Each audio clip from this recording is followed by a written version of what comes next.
다시는 그 이름으로 살지 않으려 했습니다. 낮고 거친 목소리가 빈 창고 안에 울려 퍼졌습니다. 남자의 손에는 20년 동안 한 번도 열지 않았던 낡은 금속 케이스가 들려 있었습니다. 먼지가 두껍게 쌓인 뚜껑 위로 손가락이 천천히 움직였습니다. 자물쇠 번호는 단 한 번도 잊은 적이 없었습니다. 잊고 싶어도 몸이 기억하고 있었으니까요. 대체 누가 왜 이 케이스를 다시 열게 된 걸까요? 그는 경기도 외곽의 작은 아파트에서 홀로 딸을 키우는 택배기사였습니다. 새벽 5시면 어김없이 일어나 무거운 박스를 실어 나르는, 무릎이 성하지 않아도 쉬는 날 하나 없이 일하는 그런 아버지였습니다. 이웃들은 그를 그냥 박 기사님이라고 불렀고 그걸로 충분했습니다. 하지만 어느 가을날 아침 그의 휴대폰으로 문자 한 통이 날아들었습니다. 그 짧은 문자 한 줄이 20년간 봉인해 두었던 그의 정체를 산산이 깨뜨렸습니다. 평범함 아래 감춰진 진짜 얼굴이 궁금하시다면 구독과 좋아요 부탁드립니다.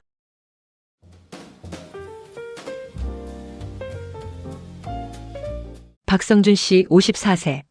그의 하루는 늘 같았습니다. 새벽 5시에 눈을 뜨고 찬물로 세수를 한 뒤 미리 싸둔 도시락을 들고 집을 나섰습니다. 무릎 보호대를 꽉 조여 매는 것도 빠뜨리는 법이 없었습니다. 한 물류회사에서 10년째 같은 구역을 담당하는 그는 담당 지역 아파트 주민들 사이에서 제일 친절한 기사님으로 통했습니다.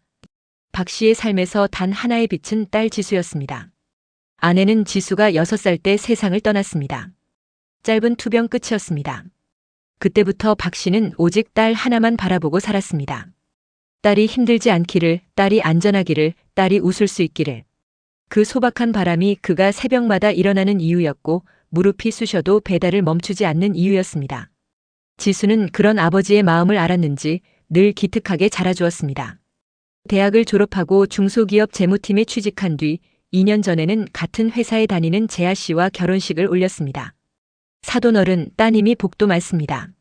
이렇게 단단하고 듬직한 사위를 만났으니 주례사의 덕담이 박 씨의 귀에 오래도록 남았습니다. 그때는 정말로 그렇게 믿었습니다. 사위는 좋은 사람이라고. 하지만 그것이 얼마나 큰 착각이었는지 그는 곧 알게 됩니다. 그날은 10월의 셋째 주 화요일이었습니다. 박 씨는 오후 배달을 마치고 화물차에 올라타 도시락을 꺼내려는 참이었습니다. 그때 휴대폰이 울렸습니다. 발신자는 딸 지수였습니다. 아빠 나야. 목소리가 이상했습니다. 평소의 지수가 아니었습니다. 어딘가 바람이 새는 듯한 가늘고 조심스러운 목소리였습니다. 왜? 무슨 일 있어? 아빠, 나 지금 괜찮아. 그냥 목소리 듣고 싶어서. 짧은 통화였습니다. 지수는 별다른 말을 하지 않았고 박 씨도 대수롭지 않게 여겼습니다. 딸이 가끔 그럴 때가 있었으니까요. 피곤하거나 외롭거나 그럴 때면 아무 이유 없이 전화를 걸어오는 아이였습니다. 그런데 그날 밤 11시 박 씨의 휴대폰에 문자 한 통이 도착했습니다. 발신자는 알 수 없는 번호였습니다. 딸 걱정되시면 조용히 계세요. 경찰에 연락하면 다시는 못 봅니다. 박 씨는 그 문자를 3번 읽었습니다. 손이 떨렸습니다. 하지만 그의 눈빛은 달랐습니다. 다른 아버지라면 그 자리에서 무너졌을 테지만 박 씨의 눈 속에서는 무언가 차갑고 오래된 것이 천천히 깨어나고 있었습니다. 그는 딸에게 전화를 걸었습니다. 연결되지 않았습니다. 사위에게도 걸었습니다. 신호음만 길게 울리다 끊겼습니다. 박 씨는 잠시 눈을 감았습니다. 그리고 20년 만에 처음으로 스스로에게 이렇게 말했습니다. 다시 시작해야겠구나. 박 씨는 경찰에 신고하는 대신 딸의 집으로 향했습니다. 아파트 현관문은 잠겨 있었고 관리실에 사정 이야기를 해 마스터키를 빌렸습니다. 집 안은 텅 비어 있었지만 어딘가 이상했습니다. 부엌의 가스레인지 위에는 냄비가 올려져 있었는데 안에는 절반쯤 익다 만국이 굳어 있었습니다. 딸의 핸드백은 소파 위에 그대로였고 지갑과 신분증도 안에 들어 있었습니다. 박 씨는 그 자리에서 한 가지를 확신했습니다. 지수는 스스로 나간 게 아닙니다. 그는 침착하게 집안을 돌아보기 시작했습니다. 오래된 눈이 빠르게 움직였습니다. 소파 뒤편의 바닥, 현관 앞의 타일, 주방 서랍. 범죄 드라마에서 보여주는 수사관의 동선과 놀랍도록 닮아 있었습니다. 그리고 사위의 서재에서 그는 멈췄습니다. 책상 서랍 맨 아래 두꺼운 파일이 하나 꽂혀 있었습니다. 그 파일 안에는 회사 관련 계약서 사이에 끼어 있는 낯선 메모지가 있었습니다. 알아보기 힘든 약자와 숫자들이 적혀 있었는데 박 씨는 그것을 보자마자 멈췄습니다. 이건 회사 업무가 아닙니다. 이건 장부입니다. 그것도 두 개의 장부. 밖으로 드러낸 장부와 숨긴 장부. 그 방식은 그가 20년 전 전혀 다른 세계에서 일할 때 수없이 보았던 방식이었습니다. 박 씨의 손가락이 메모지 위를 가볍게 짚었습니다. 그는 내용을 단번에 해석했습니다. 오랫동안 쓰지 않았던 근육이 다시 깨어나는 것처럼 자연스럽고 빠르게. 사위는 회사 자금을 빼돌리고 있었습니다. 그리고 그 돈은 어딘가 다른 곳으로 흘러들어가고 있었습니다. 박 씨는 사위의 서재에서 나와 집을 빠져나왔습니다. 화물차에 올라탄 그는 시동을 걸지 않은 채 한참 동안 앞을 바라보았습니다. 빗방울이 앞 유리창을 타고 흘러내렸습니다. 그는 생각했습니다. 20년 전 그는 지금의 사위와 비슷한 처지에 놓인 사람들을 여러 봤습니다. 욕심이 과했거나 잘못된 사람과 손을 잡았거나 처음에는 작은 거짓이었는데 걷잡을 수 없이 커져버린 사람들. 그들이 어떤 방식으로 쫓기고 어떤 방식으로 끝을 맞이했는지도 알고 있었습니다. 박 씨의 직업은 택배기사가 아니었습니다. 적어도 20년 전까지는. 그는 한때 기업 간 분쟁, 채권 회수, 그리고 사람의 뒤를 캐는 일을 전문으로 하는 민간정보 조직에서 일했습니다. 조직의 이름은 없었습니다.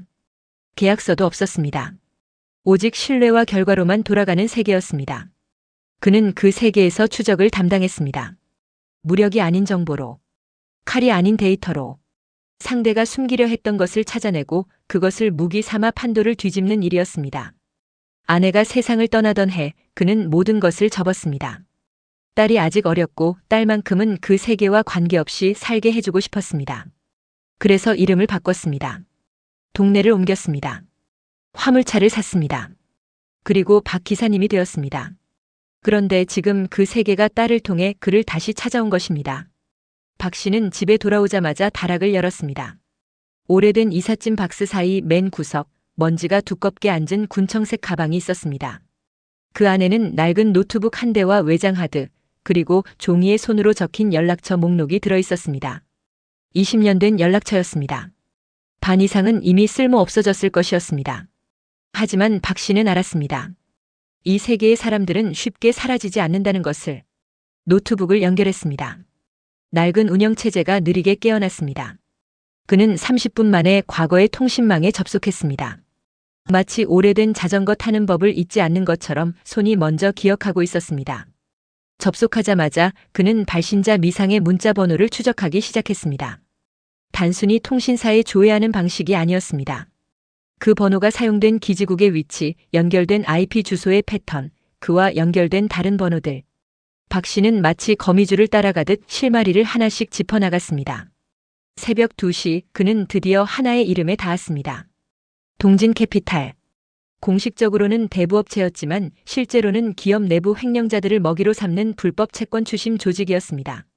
사위 제안은 회사 자금 2억 원을 빼돌려 이 조직에 투자했다가 손실을 입었고 조직은 그 돈을 빌미로 재할을 옥죄고 있었습니다. 그리고 지수는 그 압박에서 사위가 탈출하기 위한 담보로 이용된 것이었습니다. 박 씨는 화면을 꺼버렸습니다. 그의 얼굴에는 분노 대신 차갑고 깊은 고요함이 흘렀습니다. 이제부터 해야 할 일이 선명해졌습니다. 박 씨는 다음 날 아침부터 움직였습니다. 첫 번째로 찾아간 곳은 오랜 지인이 운영하는 인쇄소였습니다. 20년 전 같은 조직에 몸담았던 사람으로 지금은 조용히 사업을 하고 있었습니다. 박 씨는 단지 커피 한 잔을 부탁하며 안으로 들어갔습니다. 두 사람은 오랜 시간 이야기를 나눴습니다. 아니, 정확히는 박 씨가 이야기하고 지인이 고개를 끄덕이는 시간이었습니다. 지인은 잠시 후 가게 구석의 낡은 서랍장에서 작은 USB 드라이브를 꺼내 건넸습니다. 이 안에 동진캐피탈 관련 자료가 있어. 3년 전에 확보해뒀던 거야. 쓸 일이 없길 바랐는데. 박 씨는 아무 말 없이 USB를 받아 주머니에 넣었습니다. 두 번째로 향한 곳은 딸 지수가 다니는 회사 근처 카페였습니다. 그는 지수의 동료에게 연락을 취했습니다. 공식적인 방식이 아니었습니다. 과거에 그가 사용하던 방법, 즉 제3자를 통해 우회적으로 정보를 확보하는 방식이었습니다. 그렇게 해서 사위가 정확히 어느 부서의 자금을 어떤 경로로 빼돌렸는지의 내부 정황을 손에 넣었습니다. 세 번째로 그는 동진캐피탈의 실소유주를 추적했습니다. 표면적으로는 법인 명의가 계속 바뀌어 있었습니다. 하지만 박 씨는 법인들 사이의 연결고리를 따라가다 마침내 실제 지배자의 이름을 건져냈습니다. 그 이름은 뜻밖에도 그에게 낯설지 않았습니다. 20년 전 그가 마지막으로 맡았던 일에서 스쳤던 이름이었습니다. 박 씨는 잠시 눈을 감았습니다. 세상이란 좁다는 말이 이런 순간에 쓰이는 것인가 싶었습니다. 딸이 납치된 지 사흘째 되던 날, 박 씨는 새벽 내내 데이터를 추적한 끝에 지수가 있을 가능성이 높은 장소를 세 곳으로 좁혔습니다. 동진캐피탈이 과거에 사용했던 거점, 실소유주와 연결된 부동산 목록, 그리고 제아의 차량 이동 기록. 그 세 가지 정보가 교차하는 지점은 경기도 외곽의 한 낡은 연수원 건물이었습니다. 10년 전 폐업한 뒤 방치된 곳이었습니다. 박 씨는 그리로 향했습니다. 화물차를 건물에서 300m 떨어진 곳에 세우고 걸어서 접근했습니다. 허름한 작업복 차림이 오히려 그를 눈에 띄지 않게 했습니다. 건물 주변을 한 바퀴 돌며 출입구 위치와 인원을 파악했습니다. 그의 눈은 흔들리지 않았습니다. 건물 안에 불빛이 새어나오는 창문이 두 곳이었습니다. 경비처럼 보이는 인물이 건물 뒤편에 한 명. 그는 10분 동안 건물 주변을 살핀 뒤 화물차로 돌아왔습니다. 직접 들어가는 것은 지수를 더 위험하게 만들 수 있었습니다. 무력으로는 이 상황을 해결할 수 없었습니다. 박 씨가 선택한 방법은 달랐습니다. 박 씨는 화물차 안에서 노트북을 열었습니다. 그는 지난 사흘간 모은 자료를 하나의 파일로 압축했습니다. 동진캐피탈의 불법 채권 추심 증거, 실소유주의 비자금 흐름, 수십 명의 피해자 목록, 그리고 사위제아의 횡령 내역까지 완벽하게 정리된 자료였습니다. 그는 그 파일을 두 곳으로 보냈습니다. 첫 번째는 금융감독원 산하의 불법 금융신고 채널이었습니다. 두 번째는 동진캐피탈과 오래전부터 경쟁 관계에 있는 다른 채권 조직의 연락망이었습니다. 조직의 세계에서는 경쟁자의 약점이 무엇보다 강력한 무기가 됩니다. 그리고 세 번째, 박 씨는 동진캐피탈 실소유주에게 직접 메시지를 보냈습니다. 발신자 정보는 없었습니다. 내용은 단 두 문장이었습니다. 장부는 이미 세 곳에 전달됐습니다. 오늘 자정까지 여자를 돌려보내면 없던 일이 됩니다. 메시지를 받은 실소유주는 30분 만에 반응했습니다. 연수원 건물에 전화가 걸려 들어왔고 내부에서 긴박하게 움직이는 소리가 났습니다. 박 씨는 그 순간을 놓치지 않았습니다. 그는 건물 뒷문으로 접근해 자물쇠를 해제했습니다. 방법은 간단했습니다.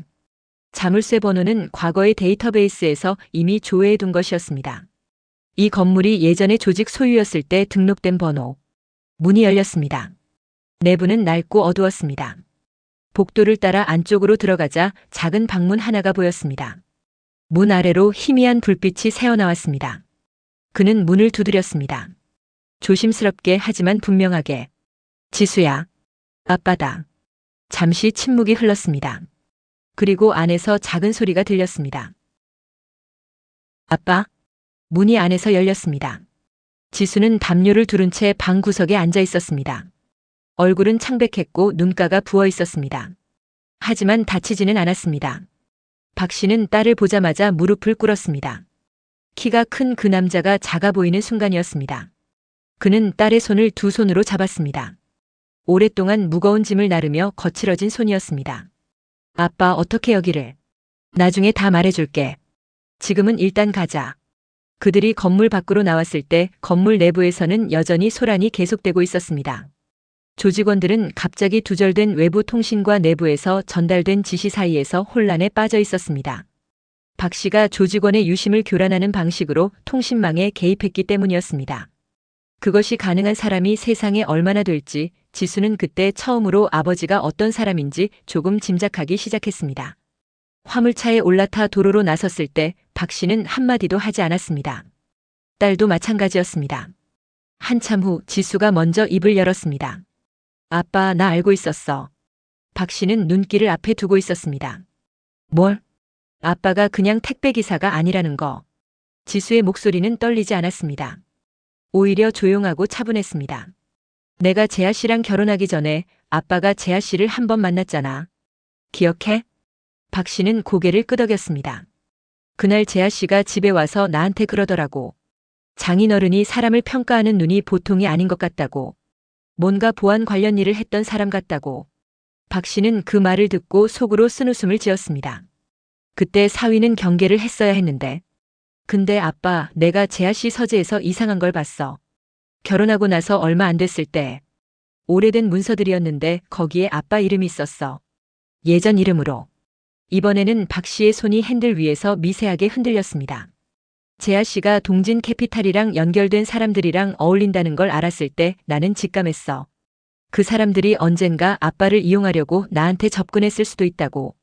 아니면 내가 계속 옆에 있으면 아빠가 그 세계로 다시 끌려 들어올 수도 있다고. 지수는 잠시 숨을 고르고 다시 말했습니다. 그래서 나는 생각했어. 내가 먼저 그 상황으로 들어가면 아빠가 개입하지 않아도 될 수 있지 않을까? 재하 씨가 나를 데리고 나갔을 때 솔직히 무서웠어. 근데 한편으로는 이렇게 하면 아빠는 안전할 거라고. 차 안에 긴 침묵이 흘렀습니다. 박 씨는 한 손으로 눈을 가렸습니다. 딸이 위험한 상황을 피하려 한 게 아니라 위험 속으로 스스로 걸어 들어간 것이었습니다. 아버지를 지키기 위해서. 이 바보가. 그것이 박 씨가 한 전부였습니다. 낮고 갈라진 목소리였습니다. 이틀 후 박 씨는 사위 재하를 찾아갔습니다. 재하는 조직의 압박을 피해 여관 방 하나에 숨어 있었습니다. 박 씨가 문을 열고 들어섰을 때 재하의 얼굴은 공포로 굳어 있었습니다. 그는 아무것도 묻지 않았습니다. 그저 의자를 끌어당겨 재하 앞에 앉았습니다.